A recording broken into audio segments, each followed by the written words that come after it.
Hey, everybody, and welcome to another episode of Austin Tech Connect.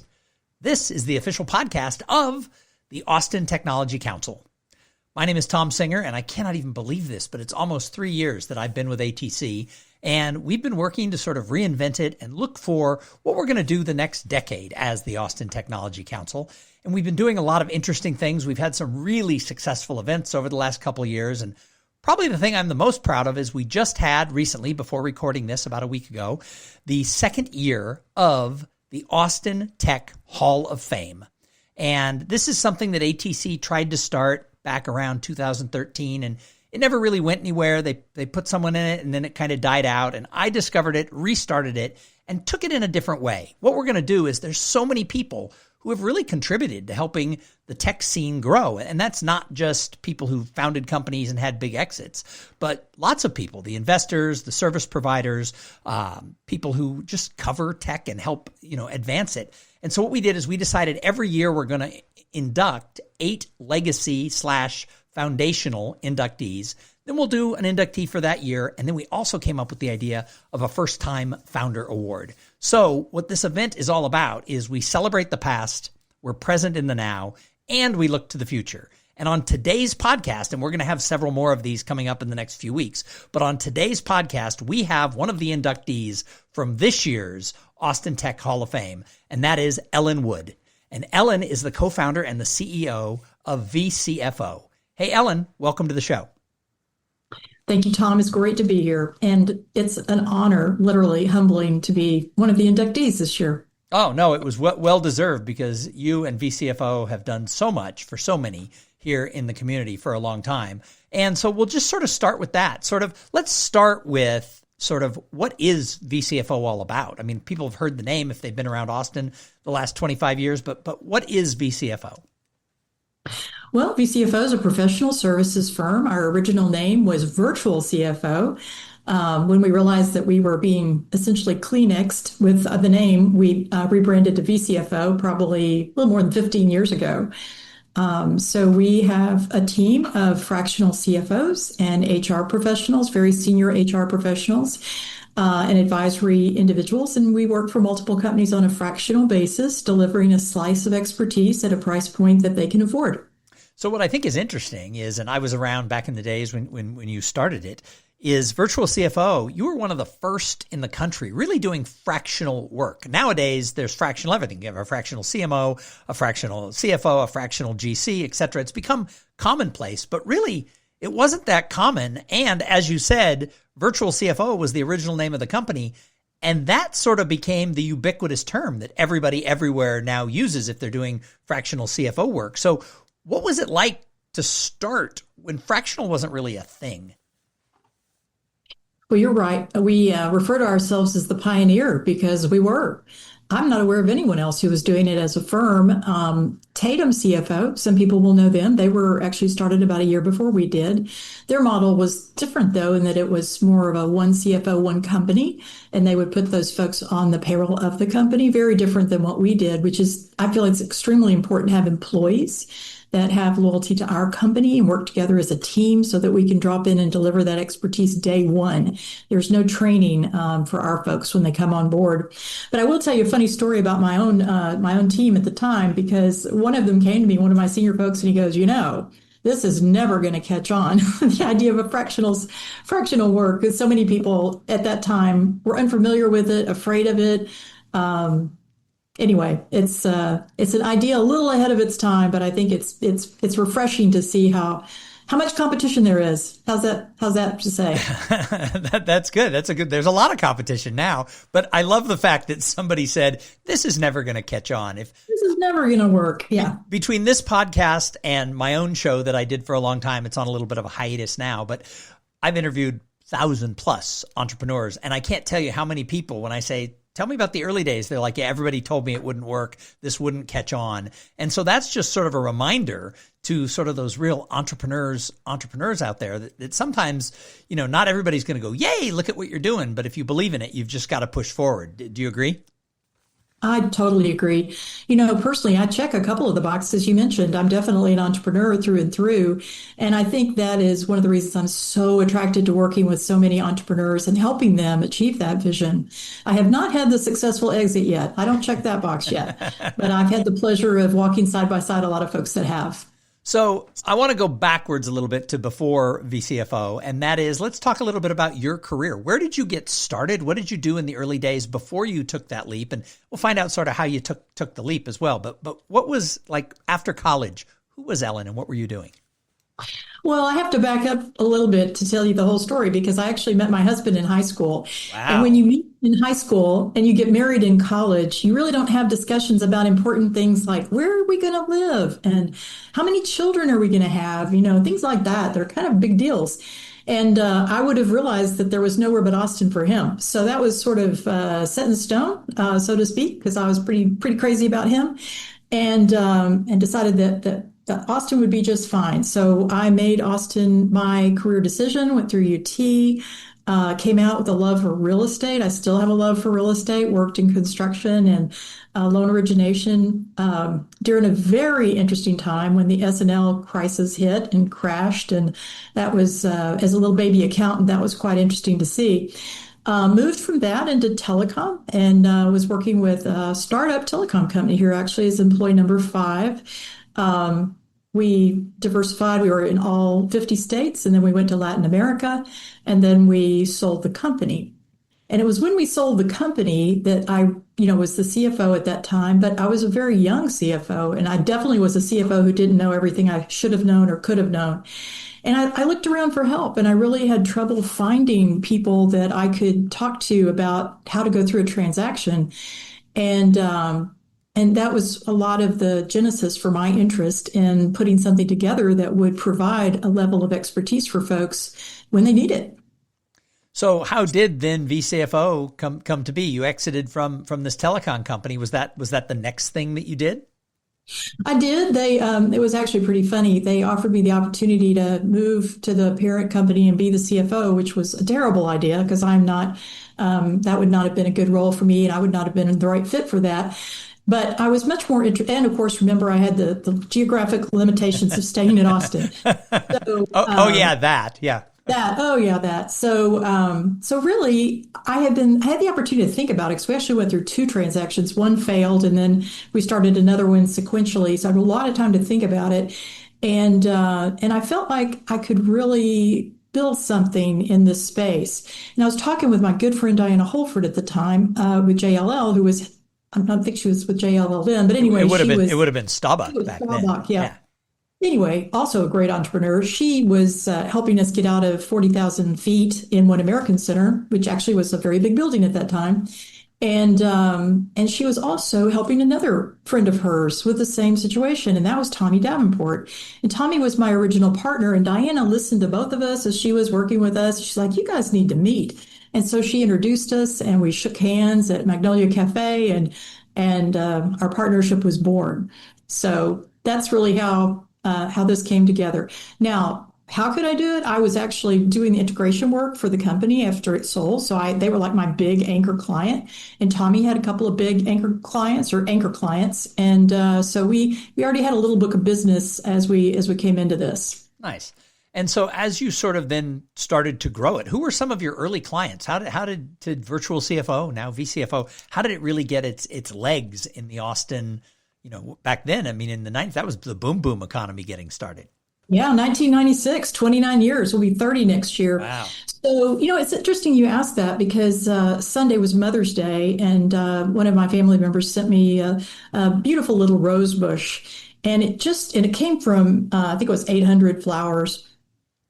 And it reminded me of one of Tommy's early clients, which was garden.com. And garden.com was absolutely the absolute early entrant to that space. And I think they paved the way for everybody else. But what I was going to say is I remember sitting down there in a meeting with him, and they were talking through things like, gosh, how do we know where we're going to get 500 rose bushes that we'll be able to deliver on a certain day? And then how are we actually going to ship them? All of those things that were not figured out in those days. There were no carts. There was no fulfillment designed. Everybody that was in the space at that time was innovating as they went. So anyway, I thought that was a super interesting one. Unfortunately, they raised 100 million, they IPO'd, and then they're just a little too early. And so others have, I think, have stood on their shoulders and done really well in a super cool space. An interesting one that a lot of people will recognize is VRBO, which was actually a Denver-based company, and it was a client of ours going through the acquisition with Austin Ventures. That was one of the first platform transactions that they put together. So we helped there with that client being sold. And then, of course, they evolved into HomeAway and all the huge success they've been. And we were able to help them with a lot of their international acquisitions and some of their projects working with Lynn Atchison here. So those are a couple. I've got stacks of those stories. Well, it's interesting because you mentioned Denver, and for full disclosure, I guess I should let everybody who listens know I actually worked for VCFO as your director of marketing for a couple of years, like 2007, 2008 into 2009, and so that was kind of right after the rebranding. As I wasn't there for the virtual CFO to the VCFO branding, but I came in right afterwards, and so I have some inside knowledge of the company because I worked for you for a while. But really, how have things sort of changed from those early days through sort of those middle days when I was there through now? Well, that is a good question, and I'm so glad you mentioned that. I had planned to mention that as well. It was a pleasure to have you on the team. It really was. I enjoyed that enormously, and thank you for your many contributions. So, what has changed? I guess I'd start with what's the same. We still believe that every company benefits from a slice of expertise at times they need it. We're able to step in and help them avoid making some real serious, irrevocable types of mistakes. And I think that's very important. And then, of course, helping them vision what could be and how to build a plan to make it come about. And then we've been through several downturns ourselves, and so calmly helping people prepare for those and be set and be able to function well without being overly alarmed is, I think, very valuable. It's valuable every time we have one of those events come along, just like we had this spring with people beginning to worry about tariffs, right? That would be the last one. Prior to that, it was COVID. Prior to that, it was the Great Recession. And prior to that, it was the tech boom, or boom and bust. And part of that was the S&L crisis. I'm really dating myself. Well, I mean, it's interesting that you talk about that because my dad always said, though, that every time there's a bust, you know what it's always followed by?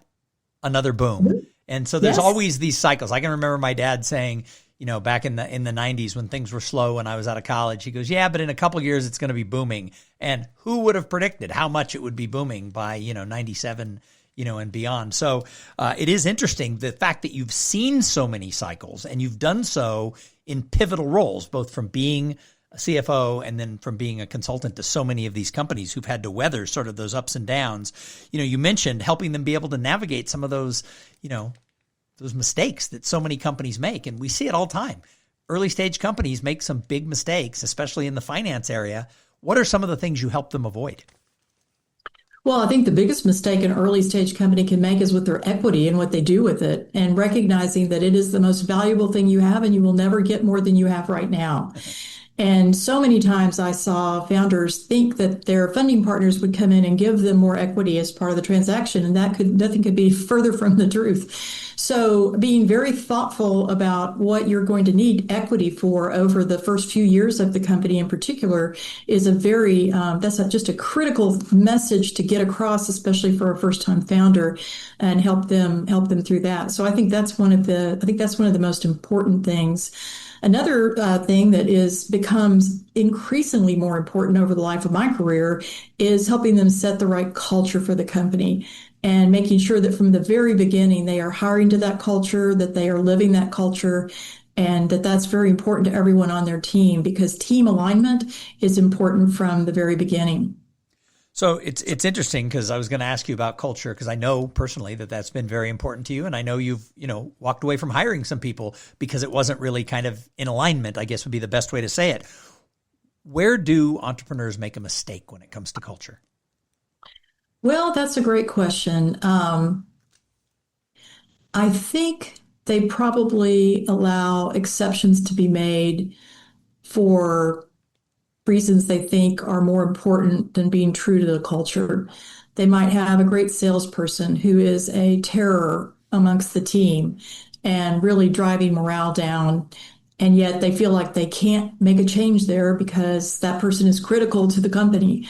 And so I think you have to really believe in yourself and you have to believe in your values and you have to adhere to them. Otherwise, you're sending a message that they're not that important. Another thing you said a few minutes ago was about helping sort of these early stage companies visualize their plans. I know from my own career, when you're younger, it's hard to do. It's hard to, now I can sort of see from having had some stumbles along the way that, I could have thought that through a little better. What are some of the things you can help when you're helping those companies that are in that growth stage? Where do you help them with seeing the future and making plans? Well, we've done that a number of ways over the years. Most recently, about 2 years ago, we put together a new offering that brings it all together. We call it our V360 Strategic Roadmap. And what we do is we query the clients about issues in 6 to 7 different areas of the company, not just finance, not just HR. We're looking at sales. We're looking at culture. Well, of course, that's part of HR, in my opinion. We're looking at succession planning. We're looking at infrastructure. And we're helping them understand what their value is today, because we do a baseline valuation. And then we look at it through the lens of a purchaser or an investor. And we have so much experience and so much data, we can help them understand what sort of deducts they're going to get for not being top of their game in different areas. Now, an easy one is financial benchmarking, right? Everybody knows how to do that, but it's important and we do it. And we help them understand where they could make improvements today that would make them more valuable. And then, but we look at those other areas too, even areas that are not our areas of expertise, but ones that we know are important and we know will deliver value enhancement or a value deduct if they were to do a transaction. So we wind up through that process giving them a strategic roadmap that if they implement, they can make themselves considerably more valuable with the same EBITDA they have today. So that's what I'm always trying to educate clients on is value is important. Shareholder value is important, whether you're a private company, certainly for a public company, but private companies, it's important. And it's important for everything, not just when you're ready to exit. It's important if you want to raise money. It's important if you want to bring in another executive, if you want to do a merger. It's just, you should always be optimized. So when we look at VCFO today, what is it that you wish everybody knows? When a company's been around a long time and it's involved, people sort of have an idea. Humans like to put you in a box that's this big and it's blue and put you on the shelf. But your company has gone through so many changes over the years. What is VCFO today? And what do you wish everyone in the Austin community and the other cities you serve, what do you wish they really understood about who you are and what you're doing? Well, I would love for them to understand that we just have a very deep bench. We have years of expertise and experience. We've helped more than 6,000 companies through their journey. We really like to work as your partner, as part of your executive team. We want you to count on us. We want to be inside the room when you're talking about problems, not outside the room where you're coming up with something you need to explain to us. That's the way we work best, is when we are a true thought partner to the executive team. So I want to switch gears and talk a little bit about the Austin Tech Hall of Fame. For me personally, I'm very proud of it. It's something that I've worked hard to get going with the Austin Technology Council. And I was so excited when I saw that you were nominated. I don't get to nominate people and I don't get to pick, but it was very interesting this year. Of the 8 foundational legacy inductees, the one who've really contributed to the greater long term of our tech community, I personally knew 7 of the 8, and so it was like, wow, that means maybe I've been around too long, but I knew who everybody was. But I was so excited to see you on there because you as an individual have contributed so much to the Austin community, and your company has done so much for so many of the tech companies, over all these years. Tell us a little bit about what it was like when you got the call from me saying, hey, you're going to be part of this year. Oh my gosh. I was like, are you kidding me? Really? And I think I said this the other night too. I almost immediately thought of at least 200 people that I would have picked before me, and I'm going to be nominating them next year. So don't nominate 200. That'll be too much work for the committee. Okay. All right. But I'm not kidding you. I'm really not kidding. There are a lot of people. It was a lot of people working hard, I think, to build this community over the years. So it's an honor. It's humbling. It's I'm not sure. I will tell you this, just like I said the other night, and I said to our team, anytime you recognize me or VCFO, you are recognizing the VCFO team. We are a team. VCFO is our team. So I was really pleased to see that on their behalf as well. So, it's interesting because, again, like you said, there's so many people who sort of laid the foundation. And I think a lot of people who come to Austin now, they don't understand that this didn't start 5 years ago, the boom of Austin Tech and being an innovation center and a tech hub. It didn't start 10 years ago, 15 years ago. I trace it back to the 1960s, and you can really start to see the little teeny shifts that happened in the 60s, 70s, a little bit in the 80s, and of course the 90s is when it all started to really happen. What are some of the biggest changes you've seen in our tech community over all of those years? Oh my goodness. Certainly a massive inflow of talent. That was much more of a challenge early days. We had tremendous, I think, capital partners in Austin Ventures, who was very pivotal they were pivotal, I think, in the evolution of the community, and also very helpful to VCFO. They hired us on literally, I think, more than 100 of their engagements. TL Ventures, there was just a number of interested funding sources that were here at that time who then transitioned out, and new ones have come in. And I think that's been a change. There's been a lot more interest in Austin, and I think that's been an evolution. Now, from another perspective, I guess from an accounting perspective, I thought it was really interesting how we moved from enterprise software to software as a service. What a major shift that was. But I actually remember when that came out, and I was a beta client for one of Bob Fabio's first deals. And I think we were one of his maybe first 2 or 3 clients for a SaaS deal that he'd put together. And it was interesting from a technical perspective to learn the accounting, but it was hugely interesting from a modeling perspective to look at what that could do for valuations and to learn all of the new things that could be monitored. It was just a whole different view from the investment community. Well, and it is interesting if you look at, so many cities get sort of in the tech world, the tech hubs get famous for a thing.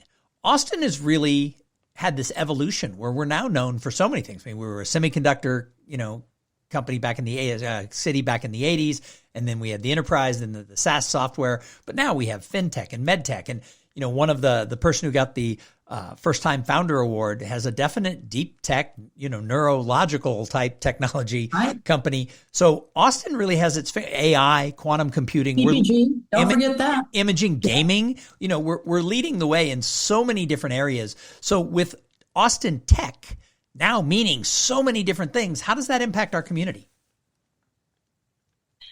Well, I think it's fabulous. It's resilient. It's vibrant. I think that we have a community I constantly hear from people how friendly it is and how willing people are to help. And I think that reaches across industry verticals. I don't see, groups saying we're the semiconductors and, we're the CPG people. I mean, they are, but they're interested in helping and growing the whole community.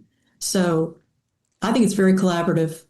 So, one of my taglines that I use is real leaders show up. I think that you can't lead a community as a successful entrepreneur who's had a business or whatever role you have if you're, drinking bourbon with your friends, sitting by your pool. You have to lead by once in a while showing up and being active in the community. And you've done this throughout your career. In fact, back around, I'm guessing on the year about 2018, somewhere around there, you actually chaired the Greater Austin Chamber of Commerce, which is a huge volunteer effort that you give to the city. And what I found interesting at the Hall of Fame was of the 8 foundational inductees this year, 3 of them over the past 30, 40 years had served in that role as chamber chair, and one person had worked at the chamber for 12 years.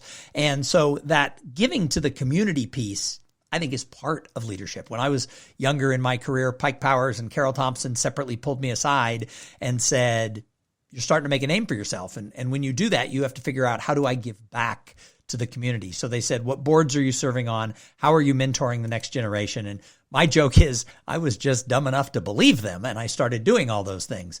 But when I point that out, that, you've given so much in so many different ways and had that big commitment, why do you think not all entrepreneurs really realize that they don't do as much as chairing the chamber, but they really should do something to give back to the greater community?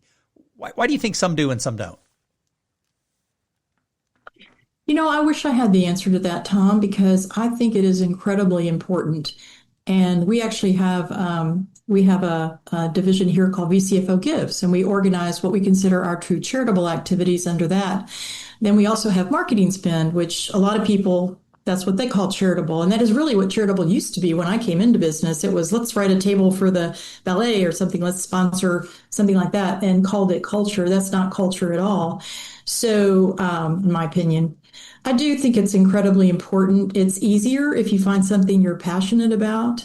I love business, so chairing the chamber was actually fun for me, and I had served on the board several times and as the treasurer there, and also helped get their global innovation and technology group off the ground. Had served as the education chair, which I think is incredibly important to look at what's happening with the kids.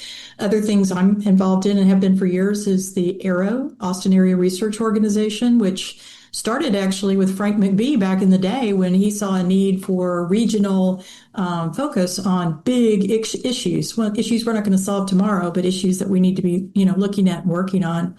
Also have been a supporter of Opportunity Austin since it started, and an investor, and now I'm a lead investor, and I'm on the board from 20 years ago, which has been incredibly important to the development of Austin. For anyone not familiar with OA, I encourage you to go, Opportunity Austin, I encourage you to go look at the website and their series of plans that are on there, and you will see an interesting roadmap of what has happened in Austin and Central Texas. I was passionate about the Boy Scouts. My son is an Eagle Scout, and I enjoyed being his den mother for many years. And then when he got too big didn't want his mother around, I went on the board and became the treasurer and helped with the evolution of water issues and, the Cub Scout camp. And then also served with the Entrepreneurs Foundation team for, I think, probably 20 years as their treasurer.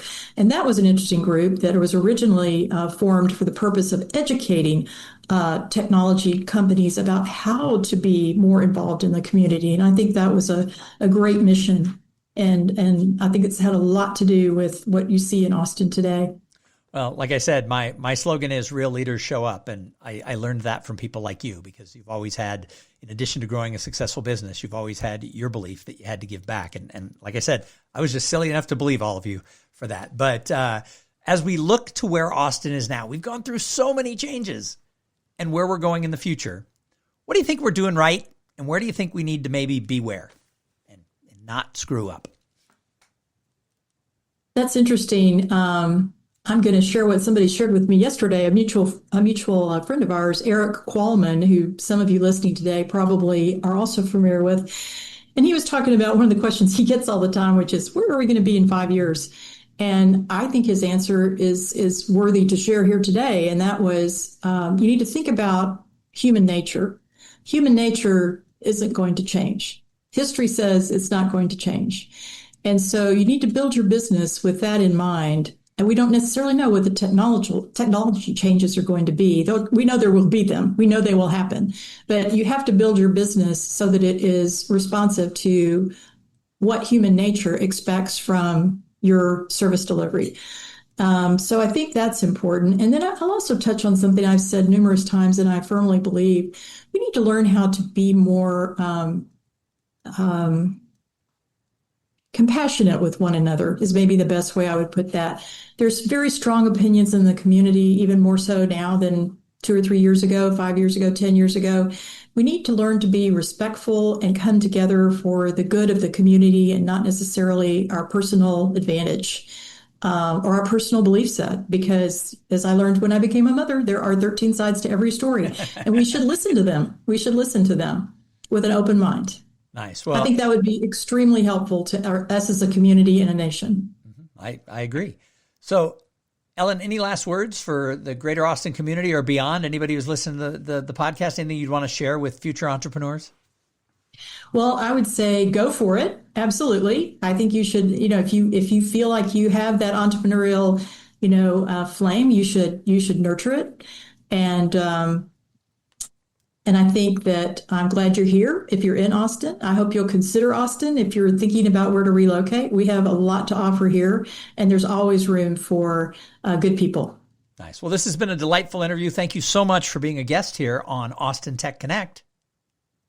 Thank you, Tom. It's a pleasure to talk with you. And thank you to everybody who tuned in and listened. You know, I say it all the time. If it wasn't for the audience, why would we do the podcast? So do me a favor. If you like Austin Tech Connect, share it with everybody in your office. Tell your next door neighbor. We're trying to grow the podcast just like we're trying to grow the Austin Technology Council. You know, ATC is a grassroots organization. And for as much as I can do, I can't do it alone. We need to be led by the grassroots. And here's the thing. If you're listening and you work in tech in Austin, you are the grassroots of Austin. So make sure that your company leaders, and yourself, you're showing up once in a while at ATC events, you're supporting ATC, and if it's not ATC, you're supporting somebody, one of the nonprofits that's serving the business community, because Austin is very fortunate. We have a lot of groups that are doing a lot of good, and no one group should be the group. We all need to support each other and keep going. So we'll see you back here next week, right here on Austin Tech Connect.